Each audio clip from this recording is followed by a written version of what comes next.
ஒரு வாரத்துக்கு உண்டான லஞ்ச் பாக்ஸ் வீடியோ பார்க்கலாம் வாங்க. திங்கக்கிழமை வந்து ரச சாப்பாடு பண்ணியிருக்கிறேன். ரசம் சாப்பாடு பிள்ளைங்களுக்கு அதிகமாக கொடுத்து விட்டதே இல்லை. அப்போ ஒரு நாளாவது கொடுத்து விடலாமேன்னு வச்சாச்சு. அப்புறம் முட்டை வறுவல், இதில் வந்து பீர்க்கங்காய் போட்டு முட்டை வறுவல் பண்ணியிருக்கிறேன். அப்புறம் வந்து கத்தரிக்காய் கொஞ்சம் மசாலா போட்டு தோசைகள்லேயே போட்டு எடுத்துருக்கிறேன். அதுக்கப்புறமா வந்து செவ்வாய்க்கிழமை வந்து நல்ல சுட சுட சோறு, அப்புறமா கொஞ்சமாக நெய். இந்த நெய் வந்து வீட்டிலே காய்ச்சின நெய். அதுக்கப்புறம் வந்து முருங்கைக்கீரை வந்து கொஞ்சம் பருப்பு போட்டு நல்லா கடைஞ்சிருக்கிறேன். எப்போவுமே பொரியல் தான் செய்வேன், இன்றைக்கி கடையலான்னு கடைஞ்சாச்சு. அப்புறம் வந்து உருளைக்கிழங்கு வறுவல் நல்லா பூண்டெல்லாம் தட்டி போட்டு பண்ணியிருக்கிறேன், சூப்பராக இருக்குது. அதுக்கப்புறமா வெள்ளரிக்காய் வந்து எங்கள் குழந்தைங்களுக்கு 3 நேரம் கொடுத்தாலும் நல்லா சாப்பிடுவாங்க, அவங்களுக்கு ரொம்ப பிடிக்கும். அப்புறம் வந்து புதன்கிழமை வந்து நல்ல சுட சுட சோறு, அப்புறம் கொஞ்சமாக நெய். அதுக்கப்புறம் வந்து தட்டைப்பயிறு குழம்பு. இந்த குழம்புல கூட நெய் வந்து ஊற்றி சாப்பிடும்போது நல்லா சூப்பராக இருக்கும், டேஸ்ட்டாக இருக்கும். அப்புறம் வந்து முருங்கைக்கீரை முட்டை போட்டு பொரியல் பண்ணியிருக்கிறேன். அப்புறம் வந்து சேப்பங்கிழங்கு வறுவல் கொஞ்சம் மசாலா போட்டு.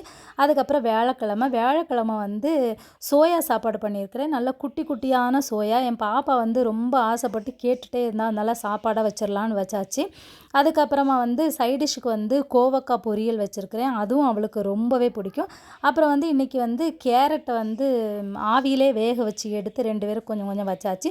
அது வந்து உப்பு போடாமல் வேக வச்சுட்டேன்னா, அதனால் அதுக்கு மேலே வந்து கொஞ்சமாக உப்பும் கொஞ்சம் பெப்பரும் தூவியிருக்கிறேன், சாப்பிட்றதுக்கு நல்லாயிருக்கும். அப்புறம் வந்து வெள்ளிக்கிழமை வந்து பாப்பா உடம்பு சரியில்லைன்னு அவள் ஸ்கூலுக்கு போகலை, அதனால் வந்து பிளேட்டு அன்னைக்கு வந்து பாப்பாவுக்கு முடியாததுனால ரசம் வச்சாச்சு. மறுபடியும் நல்ல சுட சுட சோறு, நிறைய ரசத்தை ஊற்றி வச்சாச்சு. அப்புறம் வந்து ஒரு ஆம்லேட்டு, அதுக்கப்புறம் வந்து உருளைக்கிழங்கு வறுவல் அதுக்கு. அப்புறம் சனிக்கிழமை நிறைய பேர் நீங்கள் சனி ஞாயிறு சாப்பிட்றதே இல்லையா, பட்டினியா, அதை நீங்கள் வந்து அந்த வீடியோ போடவே இல்லைன்னு கேட்டிருந்தீங்க. அவங்களுக்காக சனிக்கிழமை வந்து மீன் வாங்கியிருந்தேன், சீலா மீன் குழம்பு வச்சுட்டு, அப்புறம் மத்தி மீன் வாங்கியிருந்தேன், அது வந்து பொரித்தேன். அதுக்கப்புறம் வந்து முந்தின நாள் அரைச்ச சம்மந்தி இருந்துச்சு, அதையும் எடுத்தாச்சு. எனக்கு சம்மந்தி ரொம்ப பிடிக்கும், அதனால் வச்சு சாப்பிட்றதுக்குன்னு அதையும் எடுத்துக்கிட்டேன். அதுக்கப்புறம் வந்து ஞாயிற்றுக்கிழமை வந்து நல்ல சுட சுட சோறு, அப்புறம் வந்து முந்தின நாள் உள்ள மீன் குழம்பு இருந்துச்சு, எக்ஸ்ட்ராவே சேர்த்தே வச்சுட்டேன்.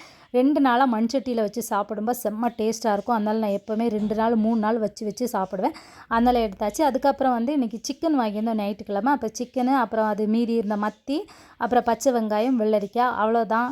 வீடியோ பிடிச்சிருந்தால் லைக் பண்ணுங்கள். தேங்க்யூ.